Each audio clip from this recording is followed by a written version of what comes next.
Dear colleagues, in this paper I will present an outline of archaeological heritage management in the Netherlands.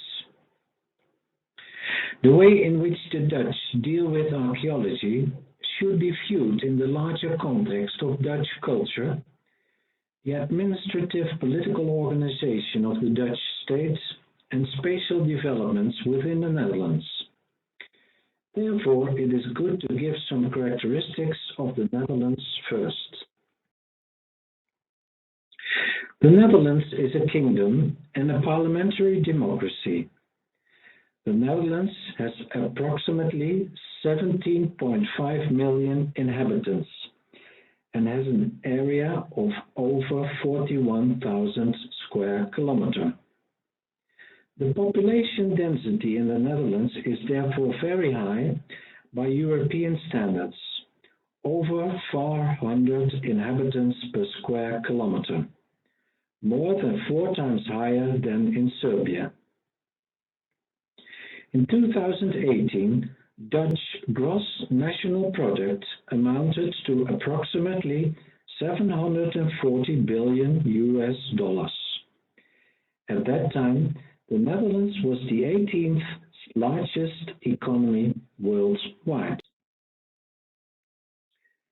The Netherlands has 12 provinces and 355 municipalities. Although the Netherlands is a unitary state, many responsibilities have been assigned to the municipal level, and that also applies to archaeology and spatial planning. It has been clear since the middle of the 19th century that archaeological research in the Netherlands is strongly related to specific spatial developments within the country. Archaeologists usually do not opt for research at sites selected by themselves, but they take advantage of the opportunities offered by the reclamation of wastelands, the construction of homes, the development of industrial estates, or the construction of railroads and roads.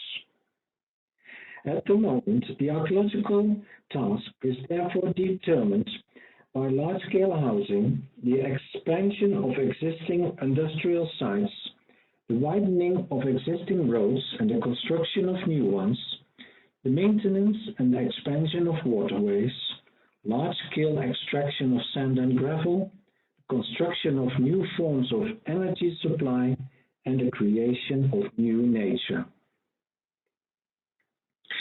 Dutch archaeology has undergone a revolutionary development in the last 30 years. Before the 90s of the 20th century, the archaeological profession consisted of about 50 to 60 people, working at universities, some large municipalities, and the State Service for Archaeological Research. Research was often determined by the personal interests of the researchers. Large-scale settlement research in the context of long-term regional projects was typical of Dutch archaeology in the last quarter of the 20th century. In most cases, this involved emergency research as a result of an accidental discovery. Funding was often insufficient. In only a few cases was there a full elaboration and publication of the excavations. To this day, Dutch archaeology has to deal with major backlogs that have been built up in those decades. This situation changed drastically because the Netherlands signed the 1992 Valletta Convention. The treaty was ratified in 1998 and it was implemented in law in 2007. At present, archaeological heritage management is regulated in the 2016 Heritage Act and the 2006 Spatial Planning Act, and the associated 2008 Spatial Planning Decree. This decree states that municipalities are obliged to take archaeology into account in their spatial policy and planning. In practice, this means that parties planning to implement a spatial intervention will only receive a building permit from the municipality if they have preliminary archaeological investigations carried out beforehand. Almost all archaeological research in the Netherlands is initiated and financed in the context of spatial developments. The proportion that goes back to knowledge-driven research by universities is, however, very small. Anyone who wants to build something in the Netherlands must have a building permit that is issued by the municipality concerned. The municipalities can attach conditions to the permit, including conditions relating to archaeological research. In most cases, municipalities have inventories of their territory that indicate where earlier finds or excavations have been carried out. They also have, and this is fairly unique for the Netherlands, maps that indicate the probability of finding archaeological sites, so-called indicative maps of archaeological values. Municipal policy often lays down how this probability should be dealt with. If the probability is low, no archaeological investigation is required, or construction work simply needs to be supervised by a qualified archaeologist. Where the probability is significant or high, the municipality will require the applicant for the permit to have a preliminary archaeological investigation carried out well before the start of the construction work to determine whether or not archaeological remains are present. This can be coring, especially in the western and northern Netherlands, where archaeological remains are often covered by thick layers of clay or sand deposited by rivers or the sea. However, preference is given to research with trial trenches. This is self-evident in the eastern and southern Netherlands because here archaeological remains are often located directly below the plough zone. On the basis of the preliminary investigation, the archaeological company will draw up an advice on how to deal with the remains found. If little is found, no further investigation is necessary. If remains have been found, however, it is recommended to look at options for preservation in situ, or, if that is not possible, comprehensive archaeological excavations. Based on this advice, the municipality takes a selection decision that forms the basis for the archaeological conditions that are attached to the building permit. In the Netherlands, on average, in about 200 cases per year, a full-blown excavation is decided upon. The research is based on a predetermined scientific program of requirements and an action plan. The program must be explicitly based on the National Research Agenda for Archaeology or other available regional and municipal research agendas. Often the program and plan require the approval of the municipality.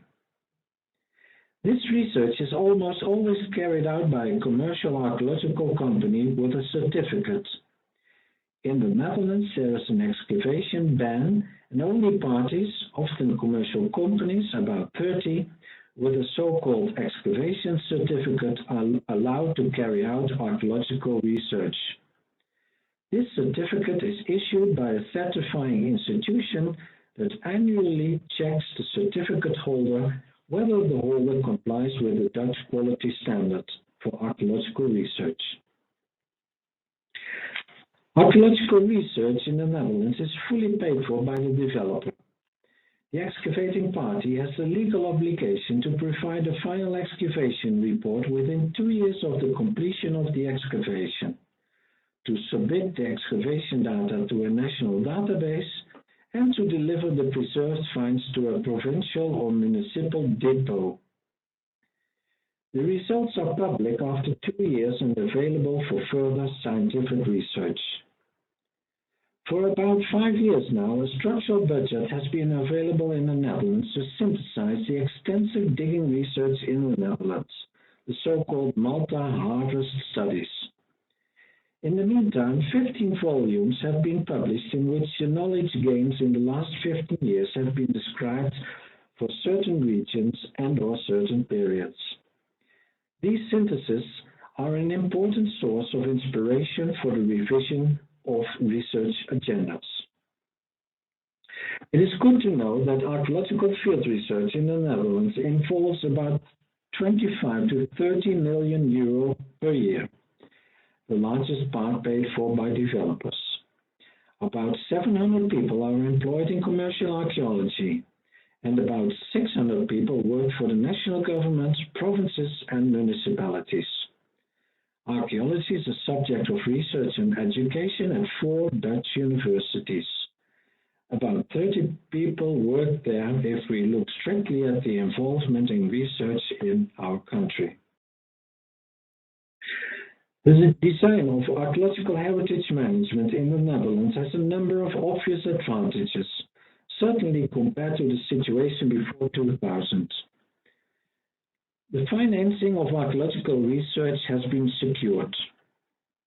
Archaeological research has lost the character of emergency investigations. It can be carried out without time pressure. A conscious choice can be made between conservation in situ and excavation. Research has been greatly increased in scale and volume. Little will probably be lost unseen. Finds, data, documentation, and research reports become publicly available within a relatively short time span, so within 2 years. Public outreach has increased significantly, and, last but not least, employment in archaeology has increased sharply. Yet there are also major concerns about the functioning of Dutch archaeological heritage management. These concerns are now the subject of research and are central to the ongoing evaluation of the 2016 Heritage Act. The concerns are of various kinds. First, the great spatial pressure is jeopardizing one of the core values of the Valletta Convention, conservation in situ. The developer's responsibility to bear the costs of research was intended as an incentive to look for alternative construction sites in order to achieve in situ conservation. However, the costs of research appear to be relatively so low that they do not initiate this movement. Second, there are serious doubts about the quality of excavations and site reports. Developers are usually not interested in the results of research and will tender the research for the lowest possible price. There is fierce competition between a relatively large number of excavation companies, certainly after the start of the economic crisis in 2007. There is a race to the bottom when it comes to the price of archaeological research. This continued well into the period after the recovery of the Dutch economy in recent years. The supervision by municipalities on the quality of research and the character of the quality assurance system in the Netherlands is not such that companies are easily judged on the fact that the quality of research is too poor.